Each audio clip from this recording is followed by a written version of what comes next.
Bonjour, bienvenue sur Venez Raisonnons. Nous sommes très heureux d'être avec vous dans ce panorama prophétique, comme tous les samedis. Aujourd'hui, nous allons faire notre 4e partie dans cette série, le rôle de l'islam pour la fin des temps. La semaine passée, nous avons évoqué le catholicisme et l'islam. Ces deux religions très similaires, même dans le fonctionnement, qui utilisent le nom de Dieu, en fait, pour accomplir ce dessein. En fait, on sait de quel Dieu il s'agit. Comment ces deux religions vont jouer un rôle qui impactera, que ce soit l'Afrique, l'Europe, l'Amérique du Nord, l'Amérique du Sud, l'Océanie, l'Asie, en fait, le monde entier.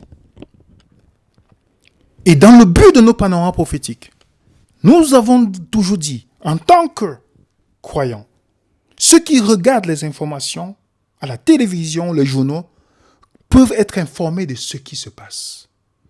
Mais ceux qui étudient les prophéties bibliques, savent pourquoi ces choses se passent. Dans notre 4e présentation, nous allons parler du roi du Nord contre le roi du Sud. Mais avant cette présentation, je veux d'abord rafraîchir un peu notre mémoire avec une célèbre histoire qui a impacté le monde dans l'histoire de Daniel. Daniel qui a reçu un songe des derniers empires, je dis bien les derniers empires parce que l'Égypte, il y a beaucoup des empires qui sont passés, mais les derniers empires qui vont se succéder jusqu'à la venue. Ok?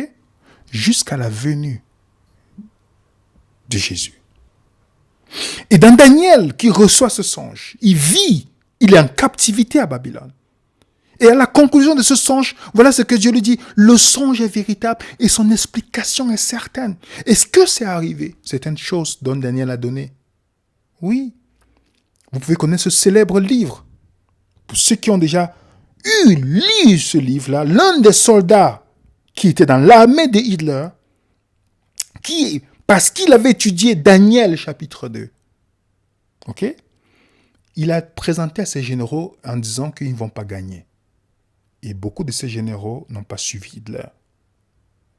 Si quelqu'un vous avait dit en 2000 ou en, 1990 qu'il devait avoir le Covid en 2020, avec tout ce qui s'est passé, si la personne avait écrit un livre qui avait décrit exactement ce qui s'est passé, est-ce que vous ne l'aurez pas donné du crédit si vous écrivez un nouveau livre? C'est ce qui s'est passé avec le livre de Daniel. Vous pouvez vérifier aujourd'hui si tous ces empires, allez au musée de Londres, faites l'expérience. Moi, né du même musulman, en faisant mes recherches, il a fallu que j'aille vérifier si cette histoire est vraie. Le cylindre de Cyrus qui est celui qui est venu après conquérir Nebuchadnezzar, conquérir l'empire babylonien. Ok? Son nom était déjà prédit dans la Bible avant sa naissance, dans Ésaïe 44. Vous savez qu'Ésaïe vient avant Daniel. Dieu avait déjà donné son nom, Cyrus. Vous comprenez? Et c'est ce qui est encore quelque chose qui montre l'unicité de la Bible. Moi, qui n'ayant pas grandi dans le christianisme, une marque distincte de la Bible, que vous pouvez douter de quoi que ce soit, mais une marque distincte de la Bible, c'est ses prophéties. Et c'est pourquoi, dans la Bible, Dieu donne ce challenge. Souvenez-vous de ce qui s'est passé des temps anciens, car je suis Dieu. Il n'y a point d'autre. Je suis Dieu, nul n'est semblable à moi. J'annonce dès le commencement ce qui doit arriver et longtemps d'avance ce qui n'est pas encore accompli. Je dis, mes arrêts subsisteront et j'exécuterai toute ma volonté. Vous n'allez trouver ça nulle part ailleurs. Je vous dis, nulle part ailleurs, les amis. Nulle part ailleurs. Quand je vous présenterai la fin des temps, les prophéties dans l'islam, vous allez tomber d'un nu. Contrairement aux prophéties bibliques.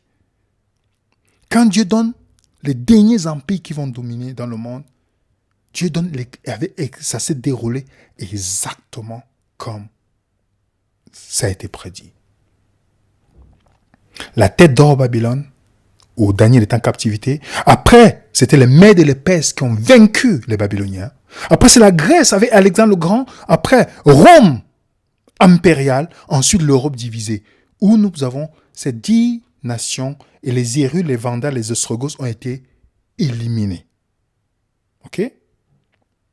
Voilà ce qui s'est passé. Et dans Daniel 2, 43 nous dit, mais ils ne seront point unis l'un et l'autre, de même que le fer ne s'allie point avec l'argile. Dieu parle ici que l'Europe ne sera jamais unie.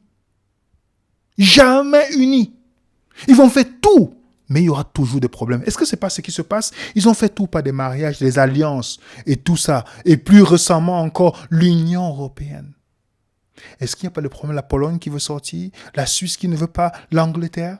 Ah oui, comme Dieu avait dit. Et c'est pourquoi, après, si vous voulez savoir dans les temps dans lesquels nous vivons, d'après la statue de Daniel, nous sommes dans ce temps-ci, le pied de l'argile. C'est ce temps-là dans lequel nous vivons. Ok? Parce qu'après ce temps-là, c'est fini. C'est fini. Donc nous sommes dans les dernières phases, en fait. Donc, si vous êtes sceptique, je vous lance le défi. Si vous êtes sceptique, allez étudier ces prophéties-là. Vérifiez ici historiquement. Ne passez pas à côté. Ne passez pas à côté, les amis. Et Dieu ne fait rien, sans donner des témoins. Et il a répété la même vision, une autre vision à Daniel. 2 ou 3 témoins. C'est un principe biblique. Dans Daniel, chapitre 7, Daniel a une autre vision. Durant la nuit, on sait que symboliquement la nuit, ce que ça symbolise, il y a 4 vents qui font éruption sur la mer. Et tout est expliqué dans la Bible. Hein. C'est pas quelqu'un qui doit se lever et dire que ça veut dire ceci. Non. Les bêtes, il y a 4 bêtes qui sont sorties de la mer. Les bêtes symbolisent les royaumes. Voilà les références. Vous avez tout, c'est l'explication. Vous avez la mer qui symbolise les peuples. La Bible est son propre interprète. Ça, c'est Daniel, le résumé de Daniel chapitre 7. Donc, ces 4 bêtes-là, qui, en fait, répètent encore exactement ce qui s'est passé dans Daniel chapitre 2. Avec encore plus de détails. Puisque la première bête, c'est le lion, avec les ailes, qui symbolisait Babylone. C'est expliqué. Donc, je vous donne seulement un résumé. Donc, si vous regardez cette vidéo, vous êtes sceptique, je vous supplie, faites vos recherches. Écrivez-nous. Nous avons notre adresse email, on va donner à la fin. Écrivez-nous si vous voulez aller approfondir plus sur le sujet. Peu importe où vous êtes, vous nous lancez l'invitation. Ça sera avec plaisir de partager avec vous plus de détails. Pourquoi? Moi, né d'humain musulman, étant convaincu, en regardant l'histoire, que la Bible n'est pas le Coran. Donc, première nation, et vous regardez les dates, on a de 605 à 539. Avec le symbole Jérémie 50, 17 nous parle que le lion symbolisait aussi Nebuchadnezzar. Et quand vous regardez historiquement, dans les vestis historiques, que symbolisait les Babylone? Était symbolisé par quoi? Le lion avec les ailes. Coïncidence? Impressionnant, n'est-ce pas? Ensuite, le royaume qui est venu vaincre les Babyloniens, c'est les Mèdes et les Perses, qui est symbolisé par l'ours, qui est la deuxième bête. On nous dit que l'ours tient d'un côté, parce que les Mèdes et les Perses, c'est 2 royaumes qui sont mis à côté, qui sont mis ensemble, et un était plus fort que l'autre. Et on nous dit que l'ours avait 3 côtes dans la bouche. Et en fait, les 3 côtes que vous voyez dans la bouche de l'ours, c'est les 3 royaumes que les Mèdes et les Perses ont vaincus. Vous avez par exemple, ils ont vaincu l'Égypte en 568, avec Amasis II de l'Égypte qui a été tué. Après, il y a la Lydie en 547, avec Créosis de Lydie qui est devenu prisonnier, et la Babylonie en 539. Vous voyez ça? Les Mèdes et les Perses, historiquement, c'est prouvé, les amis. C'est historiquement prouvé. Vous pouvez aller vérifier. Et quel est le royaume qui a vaincu Parce que les Mèdes et les Perses, c'était les Amphi-Perses. Quel est le royaume qui a vaincu les Perses? Quel est le royaume qui les a vaincus? Daniel a reçu cela. Il n'était même pas vivant en cette période-là. Quand la Grèce est venue pour il n'était pas vivant. L'histoire te dit que c'est un léopard. Ok?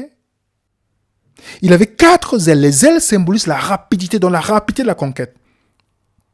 Après, cet animal a eu 4 têtes. Remarquez bien.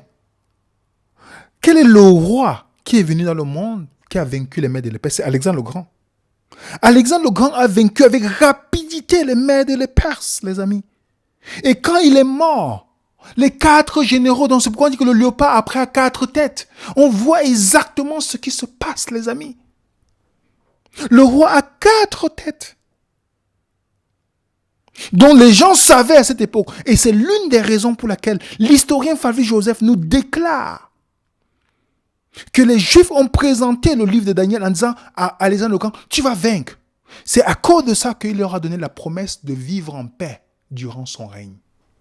Ah oui, lisez l'Antiquité juive. Et l'historien Flavius Joseph, il n'est pas pro-chrétien, lui. Donc quand Alexandre le Grand est mort, il y a les 4 généraux. Lysimach qui régnait sur l'Asie mineure, Cassandre qui régnait sur la Grèce et la Mésopotamie, Séleucus qui régnait en Syrie, à Babylonie, et toute la région de l'Est jusqu'à l'Inde, et Ptolémée régnait sur l'Égypte, la Judée, une partie de la Syrie. Et à cause comme ils sont divisés, c'est comme ça que la Rome, le 4e royaume qui symbolisait Rome, on nous dit un dragon avait les dents de fer, qui avait 10 cornes, qui était une bête qu'on ne pouvait pas décrire. C'est les Romains qui ont vaincu les Grecs. Ok? Ils ont gardé la bibliothèque grecque, mais ils ont vaincu les Grecs. On appelait les Romains comment? La monarchie de fer. Exactement dans les descriptions qu'on nous dit, il avait les dents de fer. L'historien Édouard Gibbon nous dit les images d'or, d'argent qui pourraient servir de représenter ces nations. Remarquez, c'est un historien, il dit exactement ce que Daniel dit. Les rois ont été successivement brisés par la monarchie de Rome. Ah oui, voilà l'histoire, les amis. Voilà l'histoire. Donc, qu'on soit sceptique ou pas, c'est pourquoi quand on récapitule ici, vous avez la tête d'or qui symbolise Babylone, vous avez les Mèdes et les Perses, l'argent, les reins, la Grèce, les Javans, et la Rome. On nous dit que la Rome impériale a 10 cornes. C'est les 10 cornes. 10 cornes symbolisent les 10 royaumes. On nous dit qu'il y a une petite corne qui sera la dimension religieuse de cette Rome-là, qui va détruire 3 royaume. Ah, c'est impressionnant, les amis. Parce que, regardez bien. Je vais donner quand même quelques historiens avant qu'on ne continue. Parce que ça va nous servir de base sur ce qu'on est en train d'étudier ensemble, les amis. Ok? Ça va nous aider. Continuons. Qu'est-ce que l'historien nous dit? M.H. Brown nous dit, les 10 cornes représentent les 10 royaumes dans lesquels l'Empire romain a été divisé lorsqu'il s'est effondré. Selon Édouard Gibbon, ces 10 royaumes étaient les Alémis, les Francs, les Bourguignons, les Vandales, les Suévis, les Visigoths, les Saxons, les Ostrogoths, les Lombards et les Érudits. Exactement.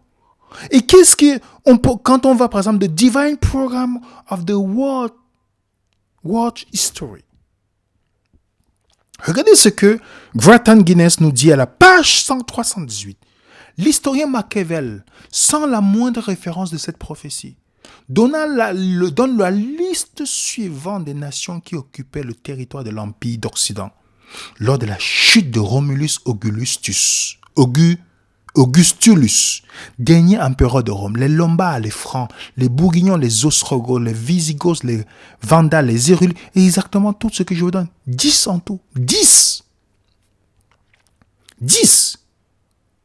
Et regardez ce que Post-Nicene Father, volume 7 nous dit. Mais cet antichrist, parlant de cette petite corne, qui sera le système qui amènera l'antichrist, mentionné doit arriver lorsque les temps de l'Empire romain seront accomplis et que la fin du monde approchera.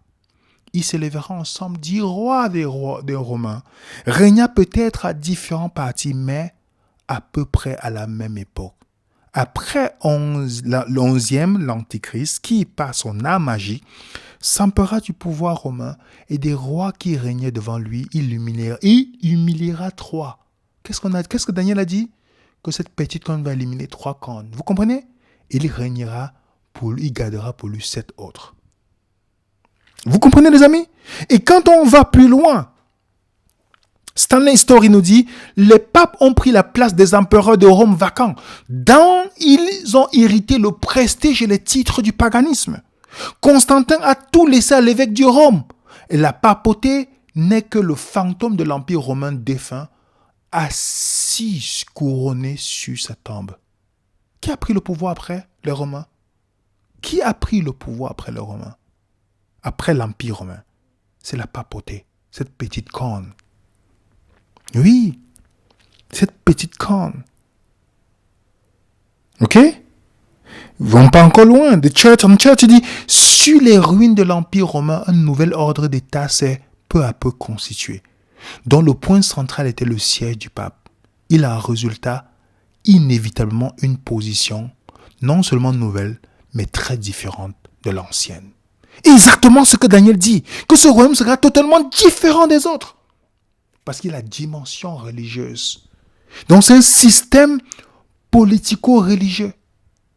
Et nous vivons dans cette période de la domination de ce système. Pour ceux qui ne connaissent pas la domination du système catholique romain, ils doivent aller vérifier.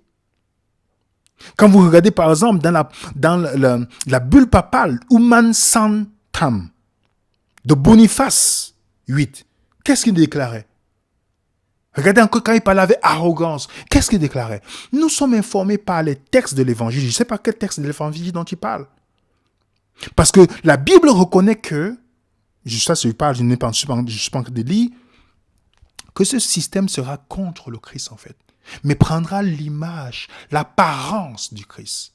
C'est ce qu'on voit aujourd'hui.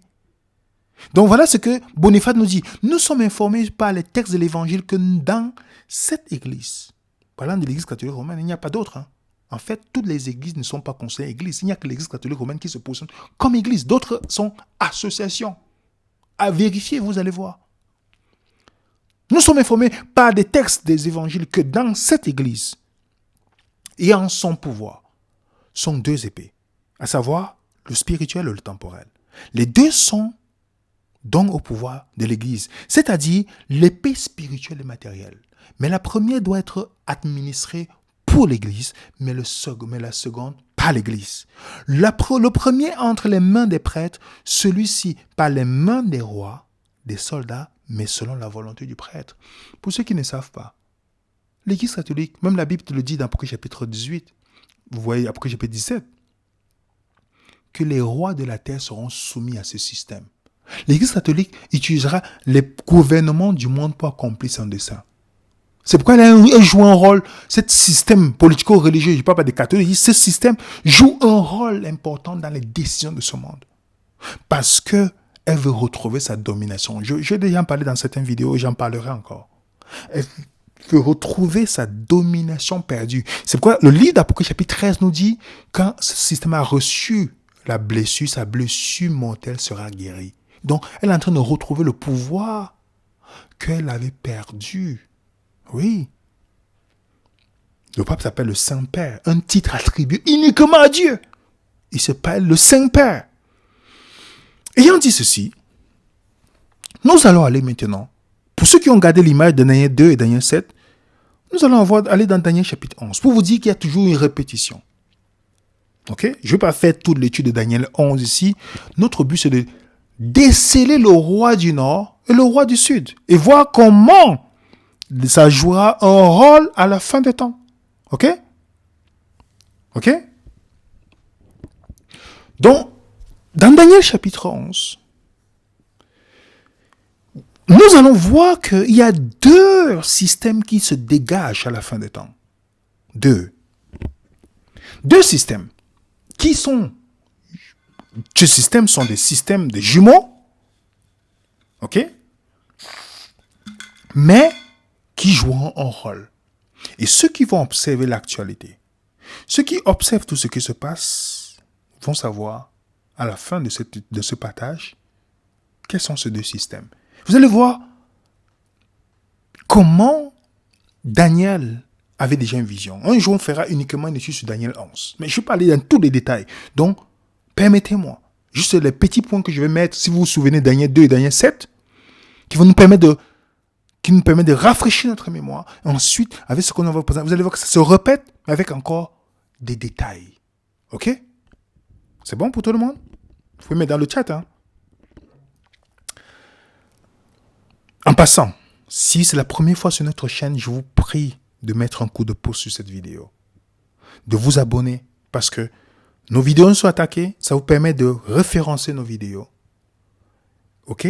Mettez un coup de pouce, je vous en supplie. Abonnez-vous. Vous avez notre page Telegram où nous allons mettre la documentation de ces études que vous allez avoir. Vous avez notre page. On a une seule page Telegram. C'est juste à la description de cette vidéo. Et ainsi, vous pourrez, après cette série, avoir la documentation pour vous-même.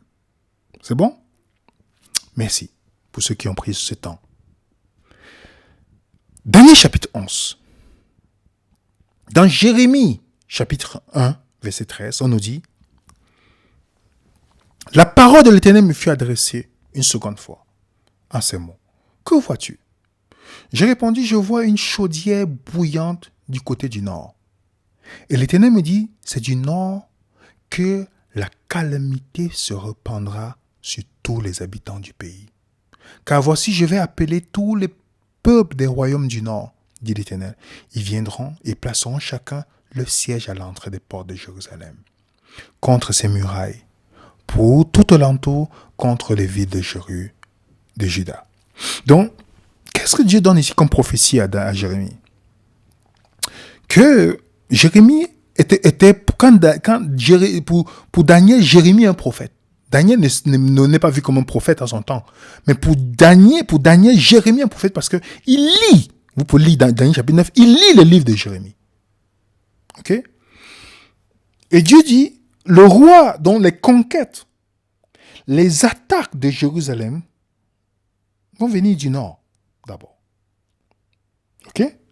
Vont venir du nord. Mais si vous regardez sur la carte, vous allez me dire, mais Babylone est à l'est sur la carte. Comment vous dites le nord? Oui, parce que Babylone, pour attaquer, montera et viendra du nord. C'est selon l'histoire. C'est ce qui s'est passé. Ok? Donc l'attaque viendra du nord. On va revenir maintenant, récapituler encore quelque chose ici. Daniel chapitre 11. Et moi, la première année de Darius, ici, on n'est plus à Babylone. On est avec les Mèdes et les Perses. Ok? Les Perses ont vaincu les Babyloniens. La première année de Darius, le Mède, j'étais auprès de lui pour l'aider et le soutenir. Parce que Daniel est mort, si vous voyez, il est enterré vers l'Iran. Ok? Parce que l'Iran, c'est les Perses, les Mèdes et les Perses, tout cet endroit. Le Mède, j'étais auprès de lui pour l'aider et le soutenir. Maintenant, je vais te faire connaître la vérité. Voici, il y aura encore 3 rois en Perse.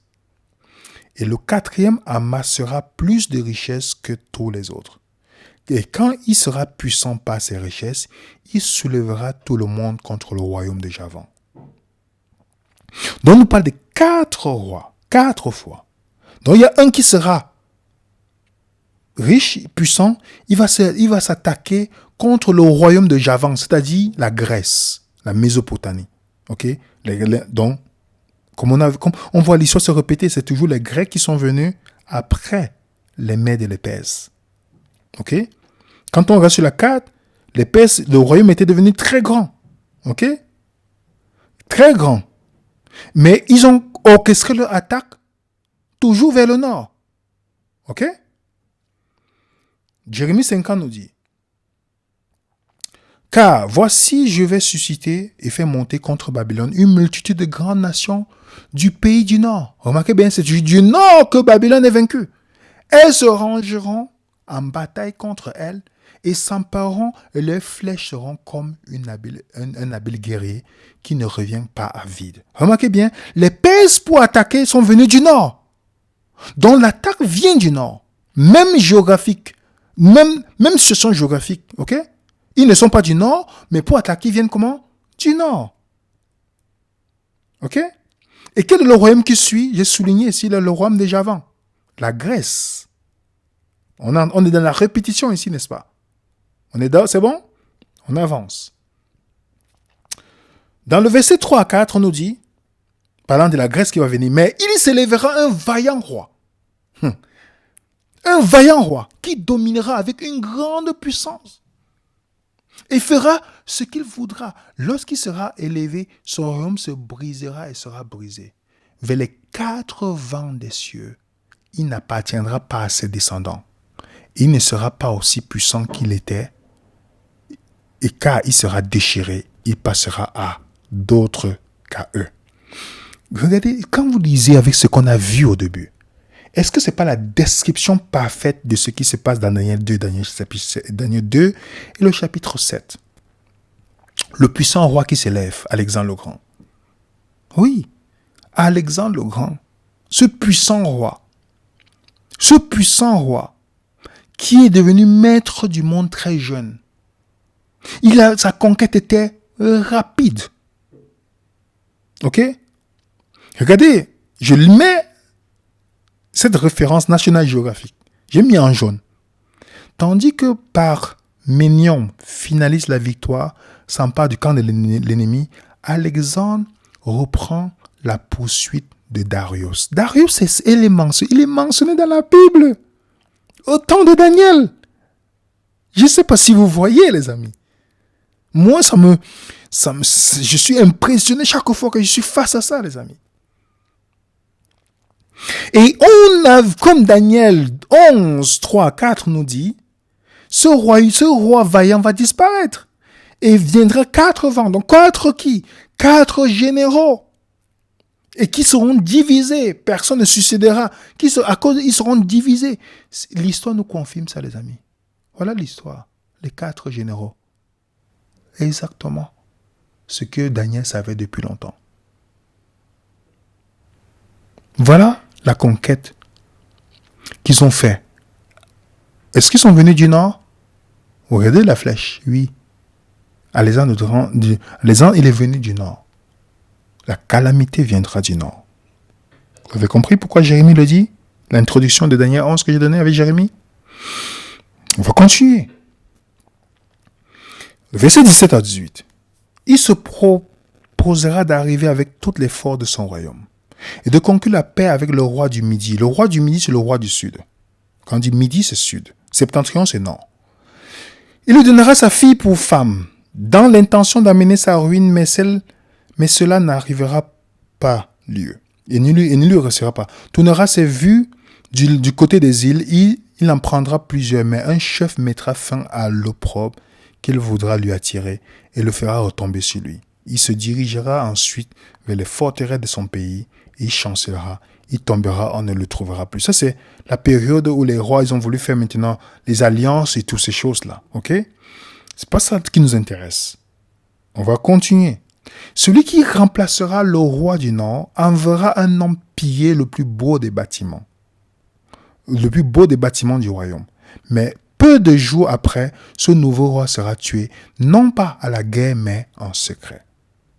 Okay? On nous parle ici du temps de César, toutes ces choses, parce que pour ceux qui connaissent Auguste César, toute l'histoire, je ne veux pas m'attarder, il y a le président dirigeant romain, Jules, a été assassiné en sorte qu'il ne correspond pas à la description. Il ne correspond pas à la description. Mais on voit que dans la deuxième, si on part dans Daniel chapitre 11, on nous dit le successeur, je prends la version en anglais, NIV, il mettra le taxe sur la population. Ok? C'est se confirme dans Luc chapitre 2, verset 1. Ok? On sait que c'est Auguste César qui a commencé, imposer les taxes à ce niveau-là. Bon, c'est pas, on est en train d'avancer. On est ici, là, dans Rome, impérial, on est en train d'avancer dans le Rome impérial. Ok, on va continuer.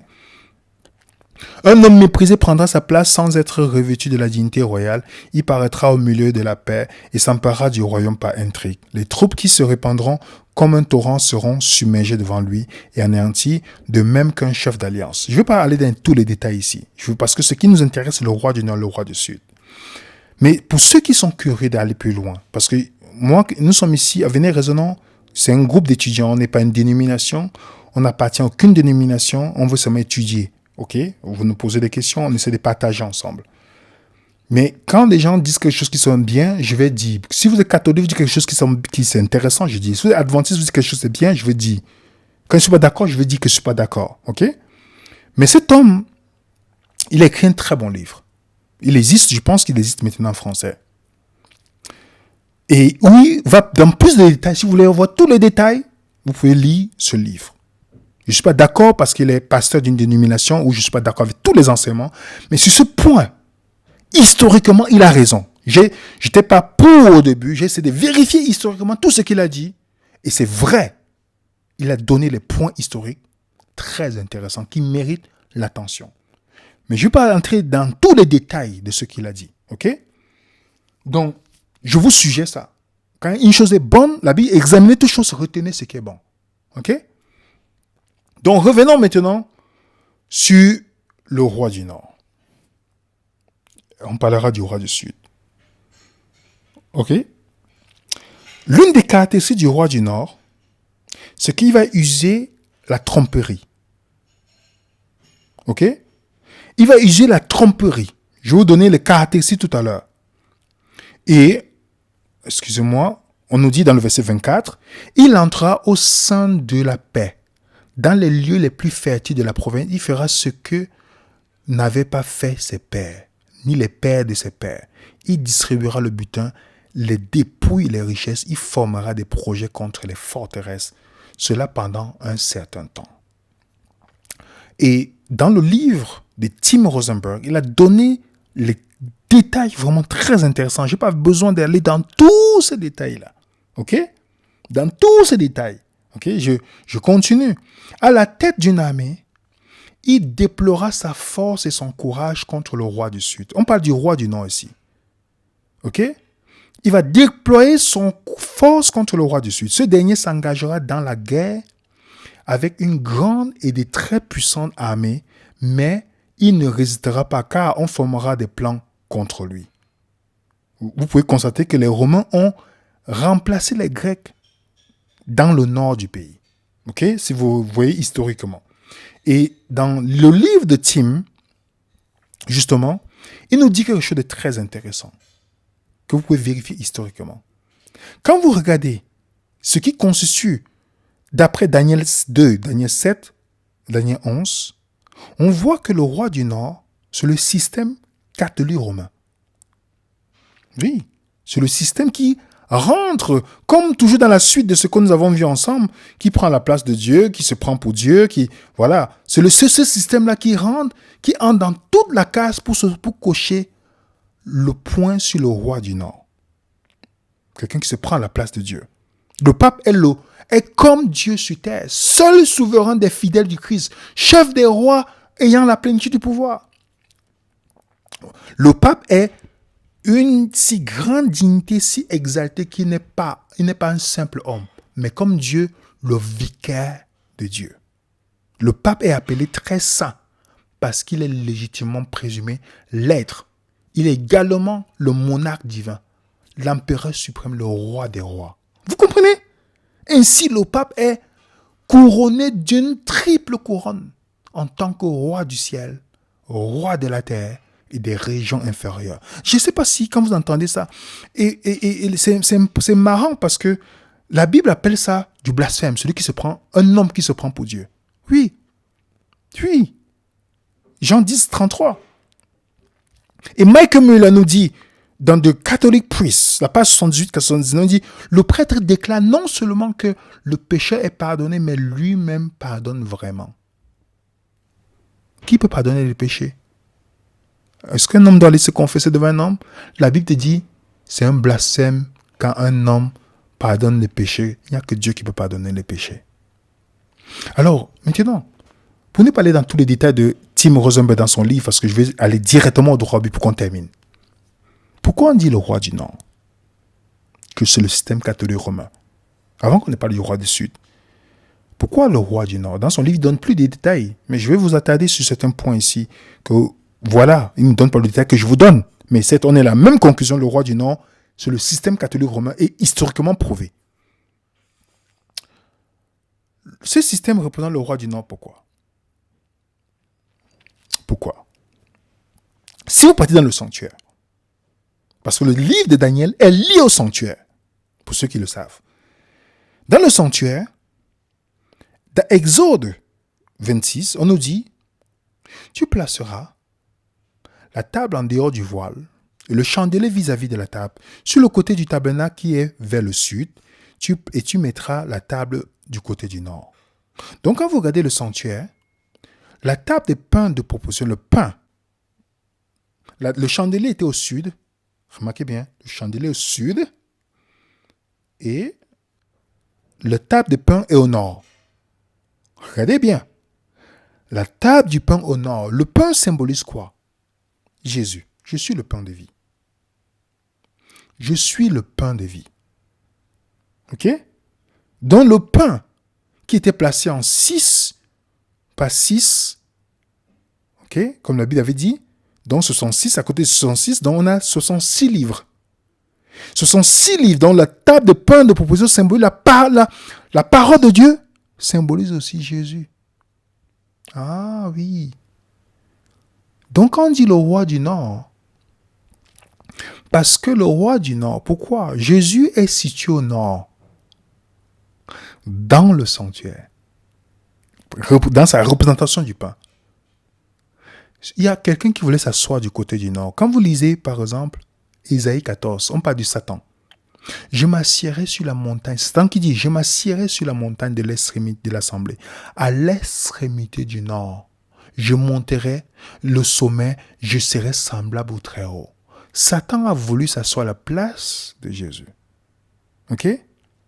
Donc l'ennemi veut l'autorité sur la parole de Dieu. Ok?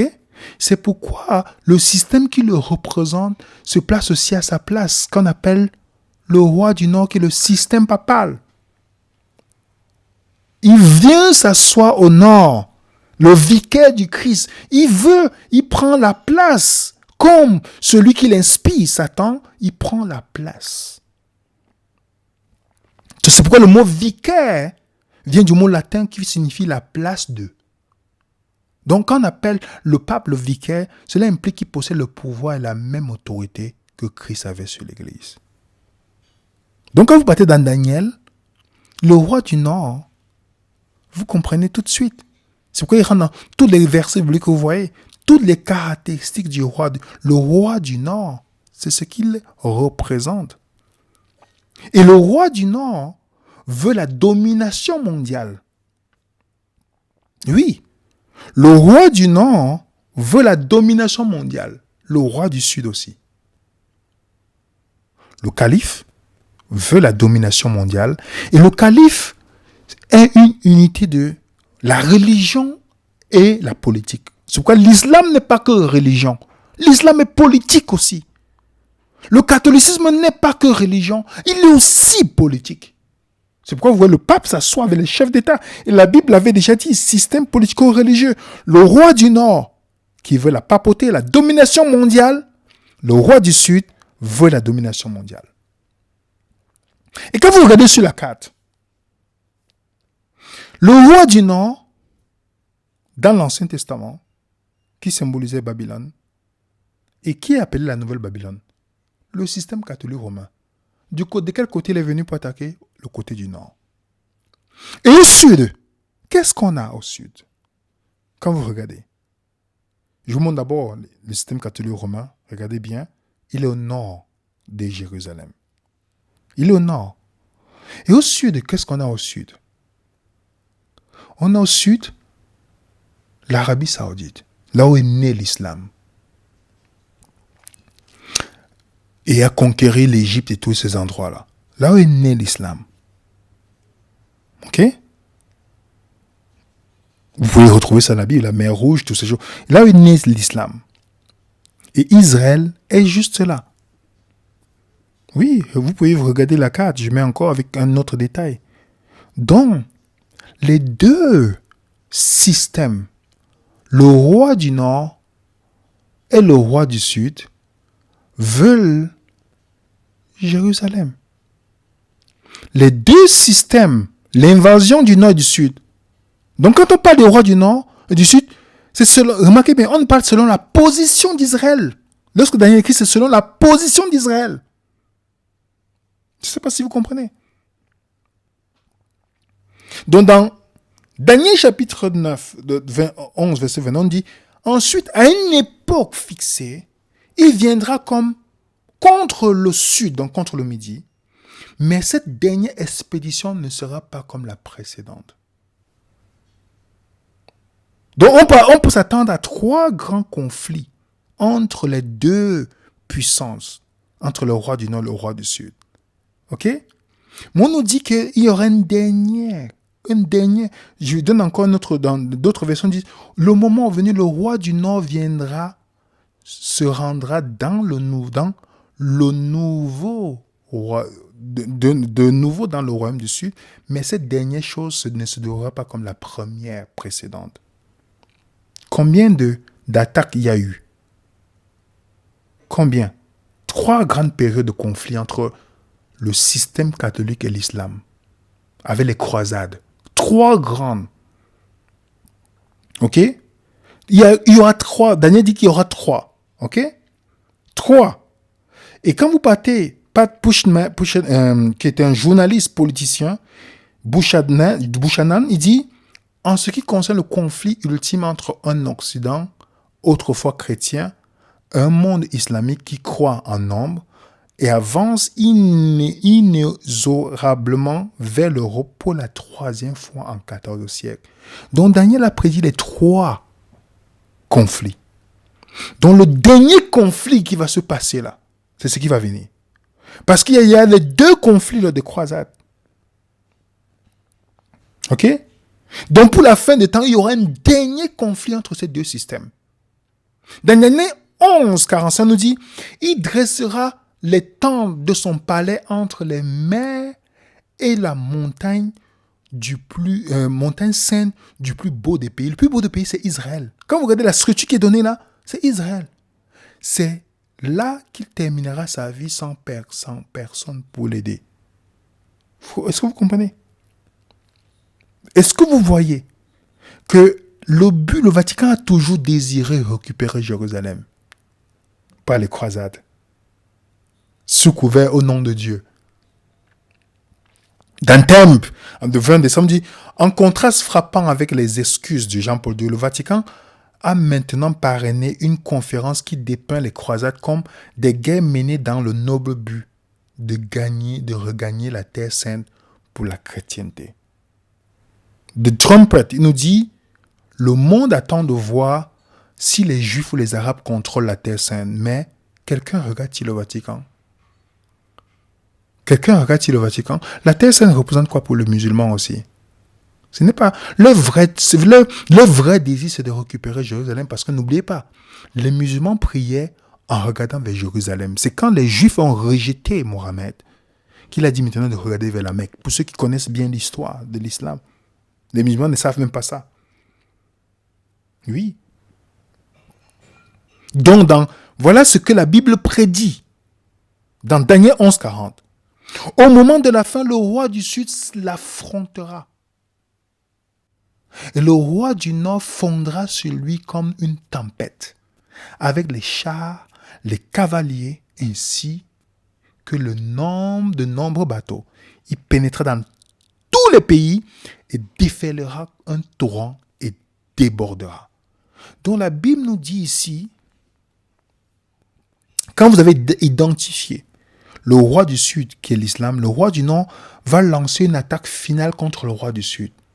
Et les nations sont identifiées, parce qu'on parle de Édom, Ammon, tout ça. Il s'agit des nations que vous retrouvez aujourd'hui, l'Égypte, la Libye, l'Éthiopie et la Jordanie, à l'ouest. C'est les choses qu'on retrouve aujourd'hui. Donc, et cela va se produire va se produire, sera le troisième malheur pour la terre, parce que quand il va se produire, ce sera le temps de la fin. Ce sera le temps de la fin. Remarquez bien, pour ceux qui connaissent l'actualité, qu'est-ce que l'État islamique vise? Lorsque l'État islamique a commencé, qu'est-ce qu'ils ont dit?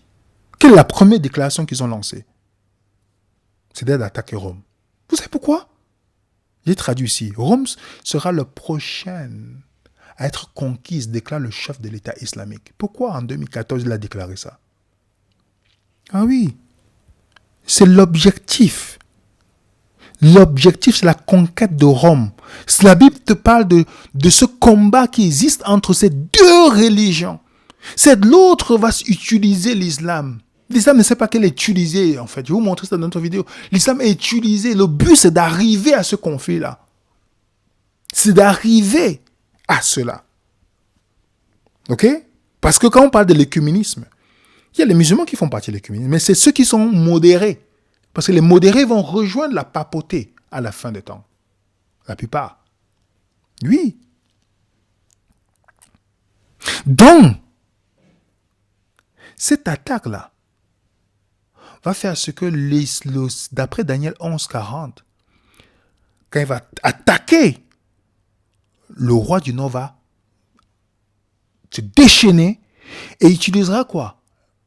On dit l'armée et toutes ces choses. Donc, toutes les nations du monde, les États-Unis, l'Europe et tout ça, vont utiliser toutes ces choses-là pour lancer ces dernières attaques. Vous vous rappelez ce que Pape François a fait? Dans le Taipei Times, on nous dit l'approbation de l'Irak par le Vatican constitue un geste rare. Comprenez bien. Craignant un génocide chrétien, le Vatican a donné son accord aux frappes aériennes militaires. Je pense que Jésus ne pourrait pas faire ça. Américaine en Irak. Une rare exception à la politique de résolution pacifique des conflits. L'observateur permanent du Saint-Siège auprès de l'ONU à Genève, Silvano Tomasi, a soutenu le week-end dernier les frappes aériennes américaines visant à stopper l'avancée des militants de l'État islamique. Anciennement connu sous le nom de l'État islamique en Irak ou au Levant, appelant à une intervention maintenant avant qu'elle ne soit trop tard. Une action militaire pourrait être nécessaire. On sait que, avant dit, alors que le Vatican a vivement désapprouvé la campagne menée par les États-Unis en Irak en 2003, le projet de frapper les frappes aériennes sur la Syrie de l'année dernière, craignant que les deux n'aggravent la situation des chrétiens sur le terrain, la crainte d'un nettoyage ethnique par les islamistes ont forcé un changement politique. Ce qui a fait ce que Obama a répondu que nous allons aller attaquer. Et les djihadistes ont appelé Obama comment? Le chien de Rome. Vous pensez qu'à la fin des temps, le Vatican, les nations, quand il va donner le feu vert, est-ce que les nations vont pas, ces nations, les États-Unis, les puissances mondiales vont pas suivre? Ils ont une puissance en Russie. Les orthodoxes sont joints aux catholiques. Ils ont une puissance aux États-Unis, ils ont une puissance en Europe. Ils ont une puissance dans plusieurs pays. Et qui vont attaquer. Ah oui. N'oubliez pas que l'islam veut récupérer la Jérusalem. Et le pape veut le récupérer. Oui. Donc, quand vous voyez le pape appeler l'attaque contre l'État islamique, parce que c'est son ennemi de la fin des temps, l'État islamique veut récupérer. Oui, il veut le récupérer et attaquer Rome. Et la Bible te dit le conflit sera entre les deux. Le roi du Nord contre le roi du Sud et avec la précision, le plus beau des pays, selon le texte, parlant d'Israël. Les deux, pareil. Et le roi du Nord et le roi du Sud, vous n'avez pas vu dans la vidéo précédente? Les deux ont les mêmes objectifs. la domination mondiale. Mais sauf que l'autre va prendre l'autre. Et vous allez me dire, mais comment ça va se passer? Je ne peux pas vous dire comment ça va se passer. Mais sauf que le système catholique attend juste le moment opportun. Par la pénétration dans l'Occident de la migration, de l'immigration musulmane. Vous n'avez pas remarqué une chose? Est-ce que vous n'avez pas remarqué que le Qatar, je vais vous montrer ça dans la prochaine vidéo. La prochaine vidéo sera explosive. Je vous montrerai comment la stratégie du Vatican de permettre l'immigration, c'est pour créer ce chaos qui fera ceux qui vont se positionner comme ceux qui viennent en sauveur pour l'humanité. L'islam est entre les mains, en train d'être utilisé. C'est pourquoi vous n'avez pas remarqué que le Qatar ne veut pas prendre subitement. On parle de la Palestine, on parle de la Syrie, on parle des pays où il y a les guerres islamiques. Mais personne des pays islamiques ne veut prendre des réfugiés. Vous ne vous posez pas cette question? Posez-vous la question. Pourquoi c'est dans les pays chrétiens que ces réfugiés vont? Pourquoi?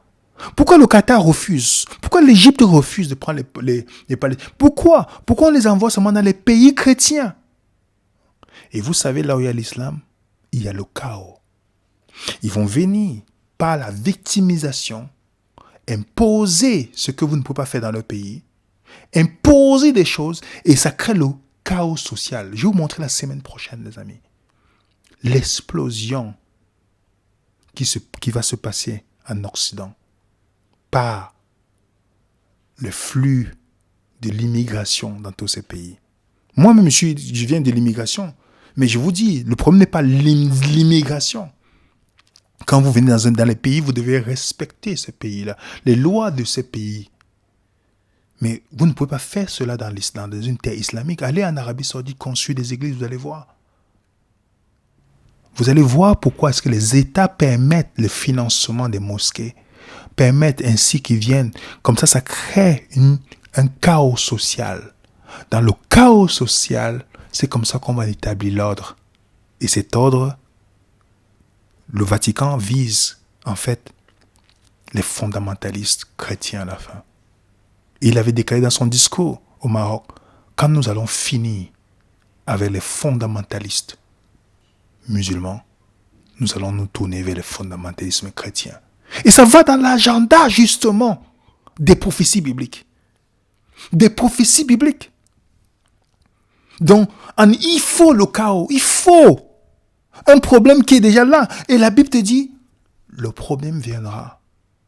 Le conflit est en train de, au fur et à mesure, c'est en train de monter.